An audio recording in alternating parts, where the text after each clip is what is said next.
Hello বন্ধুরা, আমি সংহিতা। আমার ইউটিউব চ্যানেল লাইফ উইথ ফিলোসফিতে তোমাদের সকলকে স্বাগত জানাই। এটা আমি আরেকটা ভেনচিত্রের বৈধতার আরেকটি উদাহরণ দেখাবো, কারণ যত বেশি করবে তোমাদের কনসেপ্টও ক্লিয়ার হবে। আর আমি এর আগে যে দুটো দেখিয়েছি সামান্য এবং বিশেষ বচন মিলিয়ে, সেটা অবৈধ এবং আগেরটাও অবৈধ হয়েছে। এটা একটু অন্যরকম হলে দেখে নাও তোমরা কিভাবে করবে। তা আমি কি বলেছি, প্রথমে যদি তোমাদের এই রকম থাকে তারপরে তোমরা এটাকে আগে সংস্থানটা আঁকবে। তা যেহেতু এটা চতুর্থ সংস্থান আমি কি বলেছি যে সবসময় সোজা জেড যেটা সেটাই চতুর্থ সংস্থান, তার যে জায়গাটা জোড়া থাকে সেটা এম, আর হচ্ছে পি, আর হচ্ছে এস। এইবার তোমাকে তিনটে বচন লিখতে হবে, আই এ আই, এটা সিদ্ধান্ত। এখানে তার মানে তোমায় লিখতে হবে কোনো কোনো পি হয় এম। এখানে লিখতে হবে তোমার সকল, কি লিখতে হবে, এম হয় এস, এম হয় এস। এবার সিদ্ধান্তে কি লিখতে হবে, সিদ্ধান্ত যেহেতু তোমার কোনো হবে, কোনো এখানে কি হবে, এখানে তোমার হবে এস হয় পি, কোনো এস হয় পি। এই যে এসটা এলো আর পিটা এলো, এই হয়ে গেল আমার হচ্ছে সংস্থান আঁকা কমপ্লিট হলো। এইবার এটাকে তারপরে বলেছে কি বুলিয় লিপিতে লিখতে হবে। এটা যেহেতু আই বাক্য, সেহেতু আই বাক্যের আকার কি হয়, P am not equal to 0। তারপরে হচ্ছে এ বাক্যের বুলিয় আকার কি হবে, যে এম আর এস আছে, এম এস বার হবে ইকুয়াল টু 0, যেহেতু এটা সামান্য বচন। আর বিশেষ বচনের ক্ষেত্রে আবার কি হবে, এস আর পি আছে, S P not equal to 0। আর যেরকমভাবে বলেছি লিখতে হবে, ভেতরে আবার লিখে দাও পি এম, কোনটা নেই, এস নেই, কাজে এস লেখো, আবার plus P M S bar লেখো, দ্বিতীয়টায় লেখো M S bar P plus M S bar P bar. তারপরে একটা লিখতে হবে S P M plus S P M bar. এই হচ্ছে লেখার পর্ব শেষ হলো। এইবার তোমার হচ্ছে যেমন তিনটে বৃত্ত বলি আঁকতে হবে, তেমনি তিনটে বৃত্ত আঁকো। এই যেরকম ভেতর দিয়ে আঁকো, এই যে এতটা ভেতর দিয়ে আঁকলে বুঝতে সুবিধা হবে। এটা এম, এটা এস, এবার পি। এবার কি বলেছি যে সামান্য আর বিশেষ বাক্য মিশিয়ে থাকলে আগে সামান্য বাক্য আঁকতে হবে।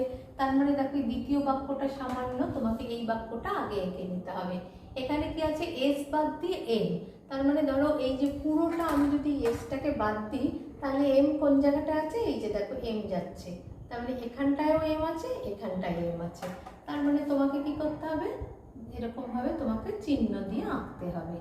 সেই চিহ্ন তুমি লম্বা দাও, পাশে দাও, যে কোনোভাবে দিতে পারো, কিন্তু এইভাবে যেহেতু সামান্য বচন তাকে বোঝানোর জন্য তোমাকে এইভাবে চিহ্ন দিতে হবে। তারপরে এটা হয়ে গেল। এইবারে তোমার প্রধান আশ্রয় বাক্য যেটা, সেটা দেখতে হবে। প্রধান আশ্রয় বাক্যে কি আছে, P am not equal to 0। তার মানে বিশেষ বাক্য হলে ক্রস চিহ্ন বসবে। কোথায় বসবে, পি আর এম দুটোই আছে। এই দেখো এরকমভাবে যদি হাত বোলাও তুমি, দেখো এটা পি যাচ্ছে আর এম যাচ্ছে, দেখো পি আর এম দুটোই আছে। এই কোন জায়গাটা, এই জায়গাটা আর এই জায়গাটা। তা যেহেতু আমার অলরেডি এই জায়গাটায় রয়েছে, সেহেতু তো আমি ওখানে বসাতে পারবো না, সেই জন্য আমি এই ফাঁকা জায়গাটায় আমার ক্রস চিহ্ন বসাতে হবে। এরপরে থাকছে যে সিদ্ধান্তটা কি দেখতে হবে, এসপি নট ইকুয়াল টু 0, মানে যে জায়গাটায় এসপি আছে সেই জায়গাটাতে ওই ক্রস চিহ্ন আছে কিনা।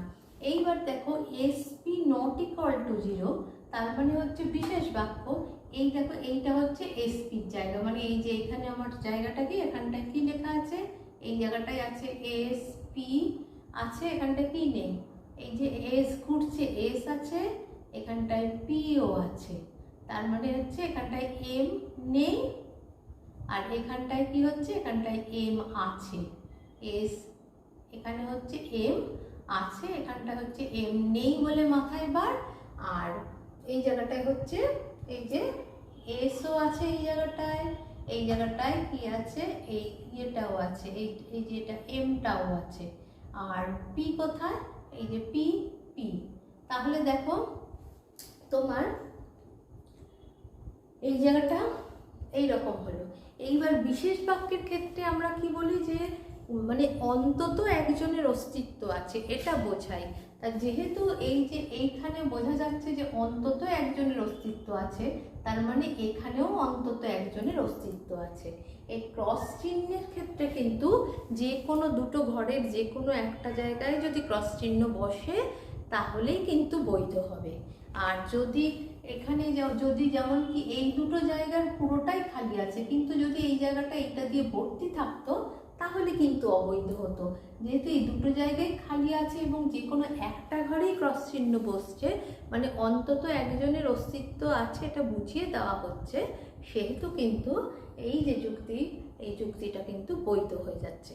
তাহলে বোঝা গেল সামান্য বচনের ক্ষেত্রে দেখতে হবে যে পুরো ঘরটা ভরাট হয়েছে কিনা, কিন্তু বিশেষ বচনের যদি সিদ্ধান্তে থাকে তোমাকে দেখতে হবে যে ঘরটার বলা হচ্ছে সেই ঘরে অন্তত একটা জায়গাও ক্রস চিহ্ন বসেছে কিনা।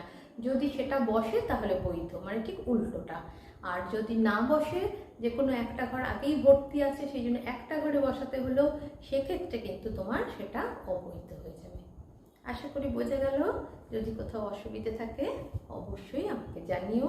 আর ভালো লাগলে প্রতিদিনের মতো বলা যে অনেক বেশি বন্ধুদের মধ্যে শেয়ার করে আমার পাশে থেকেও সাবস্ক্রাইব করো।